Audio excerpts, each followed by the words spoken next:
Welcome guys, talk through tarot में आप सभी का स्वागत है। गाइस, आज हम रीडिंग करेंगे जितनी भी एयर एलिमेंट की राशियां हैं, जेमिनी, लिब्रा, एक्वेरियस, मिथुन राशि, तुला राशि, कुंभ राशि। आपके पर्सन के मन में आपके लिए राइट नाउ क्या चल रहा है, वो क्या सोच रहे हैं, करंट फीलिंग्स पे वीडियो है, उनका नेक्स्ट एक्शन देखेंगे, गाइडेंस भी देखेंगे। और ये सबके लिए रीडिंग्स हैं। आपकी ये जो राशियां हैं बर्थ चार्ट में कहीं भी हो सकती हैं, सन, मून, राइजिंग और वीनस में। ठीक है, तो सबसे पहले यहाँ जो कार्ड निकला है आपके पार्टनर की करंट फीलिंग के लिए, इस पर्सन को ऐसा लग रहा है कि ये किसी बहुत ही हार्ड सिचुएशन को डील करने में असमर्थ हैं। इन्होंने कोई अपनी लाइफ में रिसेंटली कुछ लॉस फेस किया हो सकता है, किसी भी तरह का। अगर ये प्रोफेशन में हैं, बिजनेस में हैं, सेल्फ एम्प्लॉयड हैं या अभी स्टूडेंट हैं, कुछ भी हैं या करियर बना रहे हैं, इनको किसी तरह की हार्डशिप से गुजरना पड़ रहा है। वो कुछ भी हो सकती है, इमोशनल हार्डशिप, मेंटल कोई स्ट्रेस है, स्पिरिचुअली ग्रो करने में प्रॉब्लम आ रहा है, या रिलेशनशिप के कारण लाइफ कहीं पे रुक गई है, ऐसा ये फील कर रहे हैं। आपको लेकर इस पर्सन को पुराना जो बिताया हुआ टाइम है वो याद आता है। आपके बारे में जब भी सोचते हैं तो सारे मोमेंट्स एंड मेमोरीज, जो पुराना टाइम है, जो बिताया वक्त है, वो याद आ जाता है। उसको एक फ्लैशबैक में जीकर ये खुश हो जाते हैं, इनके चेहरे पे स्माइल आ जाती है। तो करंटली ये क्या सोच रहे हैं कि आप ही वो एक पर्सन हो जो इनके दुख को दूर कर देता है जब उसका ख्याल आ जाए। जैसे कई लोगों का हम नाम सोचते हैं या उसके बारे में सोचते हैं तो कुछ लोगों को नेगेटिव फीलिंग आती है कि नहीं उसको क्या कॉल करना है, सामने वाला तो लड़ेगा मुझसे, झगड़ेगा, और मुझे सुकून ढूंढना है, ना कि मुझे किसी तरह के कलेश में पड़ना है।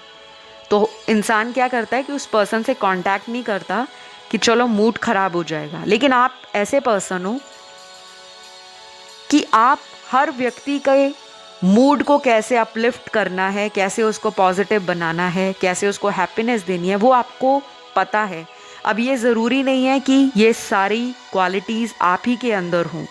हो सकता है ये सारी क्वालिटीज़ आपके पार्टनर में हों और वो आपके साथ जो टाइम उन्होंने स्पेंड किया था, आपका दिन बनाते होंगे, आपको हंसाते होंगे, जोक्स क्रैक करते होंगे, आपके साथ फ़नी बातें करना, आपका इंटरटेनमेंट कराना, और ख़ुद भी इंटरटेन होते थे। तो वो पुराने जो खट्टे मीठे प्यारे प्यारे पल हैं वो ये याद कर रहे हैं राइट नाउ। क्योंकि यहाँ पर ऐसा लगता है कि दोनों में दूरियाँ आ गई हैं, आप दोनों में फिज़िकल डिस्टेंस बन गया है। ये किसी रीज़न के कारण भी बन सकता है। जैसे कई बार होता है कि हम किसी रिलेशन में बहुत सालों से हैं और अब हम उस रिलेशन को नेक्स्ट लेवल पर ले जाना चाहते हैं, मतलब शादी करना चाहते हैं, फ्यूचर बनाना चाहते हैं, सेटल होना चाहते हैं। और जब भी आप इस पर्सन से ये बातें डिस्कस करते होंगे, इनका ओपिनियन पूछते होंगे, तो ये आपको एक मिक्स्ड साइन देते होंगे, मिक्स्ड सिग्नल देते होंगे, थोड़ा कंफ्यूज्ड करते होंगे, और आपको लगता होगा कि ये तो अभी भी सीरियस नहीं हुए। तो मुझे क्लियरली नज़र आ रहा है कि ये पर्सन आने वाले 2 हफ्ते और आने वाले 3 हफ्ते, 2 to 3 वीक्स, ये जो टाइम होगा ना, इनकी लाइफ में मेक और ब्रेक वाला टाइम होगा। अपनी फीलिंग्स को मेंट कैसे करना है, अपने इमोशंस को ओवरकम कैसे करना है, अपने रिलेशन में एफर्ट कैसे लगाना है या नहीं लगाना, उसका डिसीजन ये आने वाले 2 से 3 हफ्तों में करने वाले हैं। इस पर्सन के कुछ बर्थ मंथ भी निकले हैं, यानी कि जन्म का महीना। सबसे पहले इनके जो जन्म का महीना है वो हो सकता है सितंबर, फिर यहाँ पे फरवरी है, अप्रैल है, जून है, अगस्त है, अक्टूबर है, दिसंबर है और लास्ट है मई।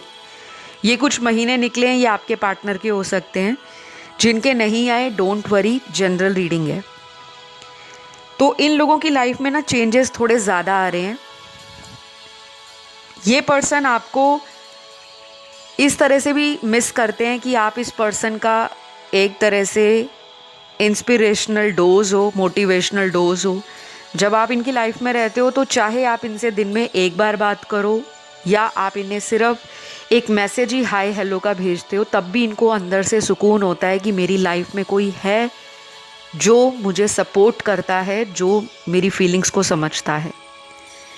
तो कुछ लोगों के पार्टनर आने को बेसब्र हो रहे हैं, पेशेंस ख़त्म हो रहा है। और मुझे ये भी लगता है कि ये पर्सन अगले आने वाले दिनों में आपको कुछ ऐसी बातें भी बोल सकते हैं जो शायद आपको क्लोजर की तरफ लेकर जाएंगी। इस रिश्ते में आगे क्या करना है या इस रिश्ते में आपको बने रहना है या मूव ऑन करना है, उसके बारे में भी आपको काफ़ी कुछ पता लगने वाला है। क्योंकि मुझे यहाँ पर ना ये रिलेशन उन लोगों का ज़्यादा नज़र आ रहा है जो किसी थर्ड पार्टी सिचुएशन में है। अब आपको यहाँ पर बिल्कुल परेशान या हैरान नहीं होना कि मैम ने थर्ड पार्टी बोल दिया, तो कोई तीसरा मर्द या औरत ही इनकी लाइफ में होगा। थर्ड पार्टी सिचुएशन ये भी होती है कि आप लोगों की लाइफ में कोई भी ऐसी सिचुएशन आ गई है जिसके कारण आप दोनों के रिश्ते में जो एक बैलेंस होना चाहिए, जो एक संतुलन होना चाहिए किसी भी रिलेशन में, वो बिगड़ गया है। अब वो इनके घर के सदस्य हैं, इनके फैमिली मेंबर, या इनके दोस्त हैं, या इनका खुद का मेंटल सेटअप ऐसा है, दिमाग के विचार ऐसे हैं कि ये कोशिश करने से पहले ही हार मान रहे हैं कि इस रिश्ते में एफर्ट क्यों लगाना जब घर वालों ने मानना नहीं है। तो ये थॉट ना इनके दिमाग में प्रोमिनेंटली बैठ गया है। और शायद ये बातें इन्होंने बताई भी होंगी आपको कि हमें ना फैमिली की तरफ से रिजेक्शन हो सकती है, अदरवाइज़ ये पर्सन तो आपको पसंद भी करते हैं, प्यार भी करते हैं और आपके साथ अटैच भी हैं। यहाँ पे ना वही पुराने रीज़न्स निकल कर आ रहे हैं जो टिपिकली इंडियन सोसाइटी में होते हैं। अगर आप इंडिया से हो या आउट ऑफ इंडिया भी हो, तो इंडिया में culture, caste, creed, ethnicity, religion अलग है, कास्ट अलग है, स्टेटस अलग है, घर वाले नहीं मानेंगे, कैसे मनाएंगे, बहुत प्रॉब्लम पड़ेगा, बहुत ड्रामा होगा, बहुत लड़ाइयाँ होंगी। तो वो डर है आपके पार्टनर को। ये सारी बातें ना इनके दिल में चलती रहती हैं, बट ये खुल के बता नहीं पाते। और कुछ लोगों में तो शुरू से ही क्लैरिटी थी आपको कि हो सकता है आप किसी शादीशुदा मर्द के प्यार मोहब्बत के चक्कर में पड़ गए हो।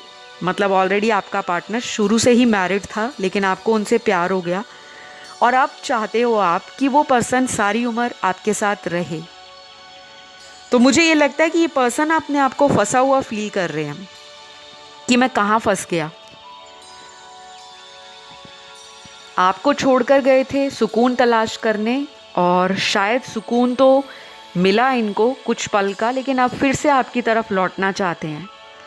मुझे लगता है आप में से कुछ लोग इस पर्सन को ऑलरेडी गुड बाय कर चुके हो, टाटा बाय बाय कर दिया है आपने, इस रिश्ते को आपने ख़त्म कर दिया है अपनी तरफ से। लेकिन फिर भी आप रीडिंग सुन रहे हो क्योंकि आप आज भी इस पर्सन की एनर्जी और फीलिंग्स को जानना चाहते हो। कई बार आपको इनकी याद भी आती है, लेकिन शायद आप किसी अदर रिलेशन में आगे बढ़ चुके हो। ये बहुत कम लोगों से रेजोनेट करेगा, ओनली 20 to 25% लोगों के साथ। और कई बार आप इस पर्सन को ना स्पाई करते हो। मैं अपने दर्शकों की बात बता रही हूँ, आप इनके ऊपर नज़र भी रखते हो ऑनलाइन। लेकिन यहाँ पर 70% वो भी दर्शक हैं जो इसी पर्सन को वापस चाहते हैं कि ये पर्सन वापस आए, कैसे भी करके आए। कोई थर्ड पर्सन है उसे छोड़ दें, या घर वालों से बात करें, या आपके कनेक्शन के लिए कोई एफर्ट लगाएं। तो गाइज, इस पर्सन की एनर्जी ना अभी केओटिक है, और अगर ये आएंगे भी आपकी लाइफ में तो इनका दोबारा जाने का चांस बनता है। तो अगर ये पर्सन वापस आते हैं तो बहुत अनस्टेबल इमोशंस होंगे, माइंड भी इनका केओटिक हो रखा है, कन्फ्यूजन भरा हुआ है माइंड में।